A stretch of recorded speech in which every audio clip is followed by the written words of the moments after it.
अरे दोस्तों, एज़टेक्स की कहानी तो कमाल की है। उन्होंने लेक टेक्सकोको के एक छोटे से आइलैंड पर अपनी हुकूमत शुरू की और देखते ही देखते एक शक्तिशाली एम्पायर खड़ा कर दिया। इस आइलैंड का नाम था टेनोच्टिटलन, जो उनकी शानदार राजधानी बनी। सोचो, पानी के बीचों बीच एक शहर, सिविलाइजेशन का एक चमकता हुआ नजारा। यही था अज़टेक दुनिया का दिल।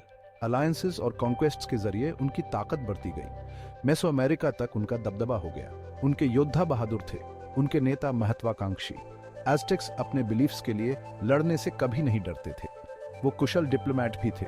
उन्होंने दूसरी ग्रुप्स के साथ समझौते किए, पावरफुल पार्टनरशिप्स बनाई। इससे उन्हें अपना इन्फ्लुएंस बढ़ाने और विशाल टेरिटरीज पर कंट्रोल करने में मदद मिली। एज़टेक्स ने एक कॉम्प्लेक्स और सोफिस्टिकेटेड सोसाइटी बनाई।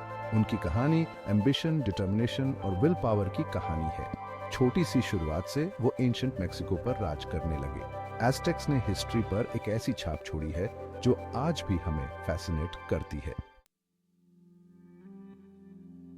एज़टेक्स इंटेलिजेंट और रिसोर्सफुल थे। उन्होंने अपने आसपास की दुनिया को बहुत अच्छी तरह समझा। उनकी नॉलेज उनके इंप्रेसिव अचीवमेंट्स में साफ दिखाई देती है। एक एग्जाम्पल है उनका कैलेंडर। ये कैलेंडर सीजन्स और सेलेस्टियल इवेंट्स को एक्यूरेटली ट्रैक करता था। वे इसका यूज खेती और रिलीजियस सेरेमनीज के लिए करते थे। यह एस्ट्रोनॉमी और मैथमेटिक्स के बारे में उनके एडवांस्ड नॉलेज को दर्शाता है। दूसरा एग्जाम्पल है उनके चाइनाम पास, जो लेक पर बनाए गए फ्लोटिंग गार्डन्स थे। इन आर्टिफिशियल आइलैंड्स ने उनकी फार्मलैंड को बढ़ा दिया, जिससे उनकी बढ़ती आबादी के लिए फूड मिलता रहा। जरा सोचो, इन फ्लोटिंग फार्म्स को बनाने के लिए कितनी इंजेन्युइटी की जरूरत होगी। ये इनोवेशंस एज़टेक्स की इंटेलिजेंस को दिखाते हैं। वो प्रॉब्लम सॉल्वर्स थे जो एनवायरमेंटल चैलेंजेस को ओवरकम करने के लिए अपनी नॉलेज का यूज करते थे। उनकी लेगेसी हमें क्रिएटिवली सोचने और अपनी प्रॉब्लम्स का सॉल्यूशंस ढूंढने के लिए इंस्पायर करती है। 16वीं शताब्दी में स्पेनिश लोगों के आने से सब कुछ बदल गया। हर्नान कोर्टेस और उसके कॉन्क्विस्टेडर्स एडवांस्ड वेपन्स और सोने की प्यास लिए हुए आए थे। टेनोच्टिटलान की खूबसूरती और एज़टेक्स के धन को देखकर वो दंग रह गए।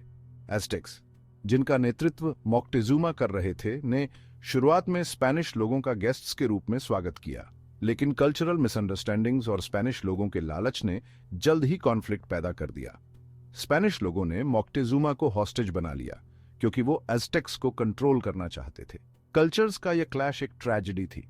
एज़टेक्स ने अपने शहर और अपने जीने के तरीके की रक्षा के लिए बहादुरी से लड़ाई लड़ी, लेकिन स्पेनिश लोगों के पास सुपीरियर वेपन्स थे और जीतने की रूथलेस डिटर्मिनेशन थी।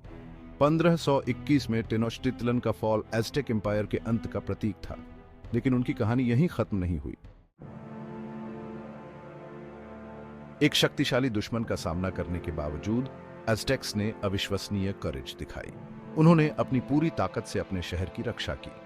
उनके योद्धाओं ने पूरी ताकत से लड़ाई लड़ी, तब भी जब उनकी संख्या कम थी और उनके पास अच्छे हथियार नहीं थे। एज़टेक रेजिस्टेंस की कहानी अविश्वसनीय ब्रेवरी की कहानी है। एज़टेक्स गली गली लड़ते रहे, अपने घरों और परिवारों की रक्षा करते रहे। जब उनके खिलाफ सारी परिस्थितियां थीं, तब भी उन्होंने हार नहीं मानी। अपने जीने के तरीके की रक्षा करने का एज़टेक्स का डिटर्मिनेशन वाकई इंस्पायरिंग है। वो हमें याद दिलाते हैं कि मुश्किल समय में भी हमें कभी उम्मीद नहीं छोड़नी चाहिए।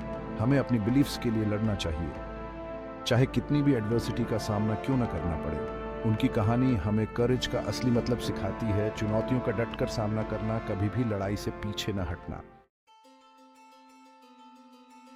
सेक्शन 5, टेनोच्टिटलन की लेगेसी।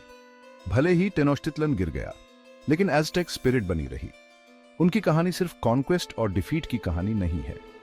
यह रेजिलियंस, क्रिएटिविटी और अदम्य भावना की कहानी है। आज भी हम उनकी उपलब्धियों पर अचंभित होते हैं।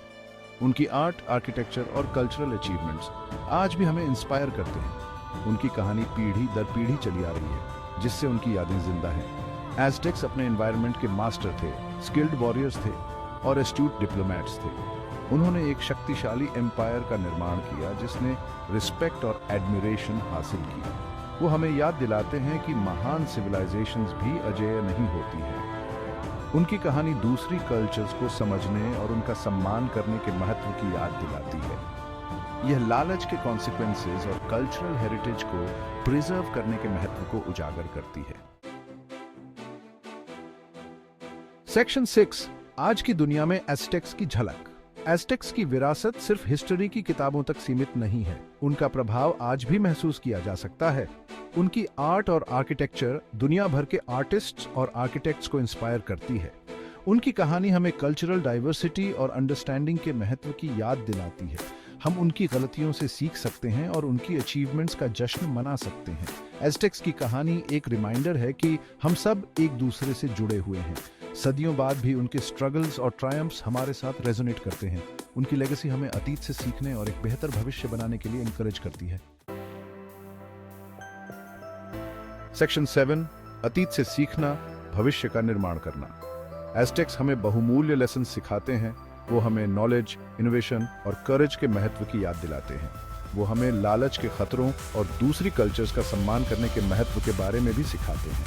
उनकी कहानी एक रिमाइंडर है कि शक्तिशाली एम्पायर्स भी गिर सकते हैं। यह हिस्ट्री से सीखने और एक मोर जस्ट और इक्विटेबल वर्ल्ड बनाने के लिए काम करने के महत्व को उजागर करता है। एज़टेक्स का अध्ययन करके हम खुद को और अपने आसपास की दुनिया को और भी गहराई से समझ पाते हैं। हम ह्यूमन हिस्ट्री की कॉम्प्लेक्सिटीज और कल्चरल प्रिजर्वेशन के महत्व के बारे में सीखते हैं। सेक्शन 8, एज़टेक्स की अटूट स्पिरिट। एज़टेक्स की कहानी अंततः होप की कहानी है। उनके एम्पायर के दुखद अंत के बावजूद उनकी स्पिरिट आज भी जिंदा है। वो हमें याद दिलाते हैं कि एडवर्सिटी का सामना करते हुए भी ह्यूमन स्पिरिट बनी रह सकती है। उनकी लेगेसी हमें करेज और डिटर्मिनेशन के साथ अपनी चुनौतियों का सामना करने के लिए इंस्पायर करती है। वो हमें सिखाते हैं कि जब हम गिरते हैं तब भी हम फिर से उठ सकते हैं और मजबूत और समझदार बन सकते हैं। एज़टेक्स की कहानी ह्यूमन स्पिरिट की पावर का प्रमाण है। वो हमें याद दिलाते हैं कि मुश्किल से मुश्किल समय में भी हमेशा उम्मीद होती है। उनकी लेगेसी आज भी हमें इंस्पायर करती है।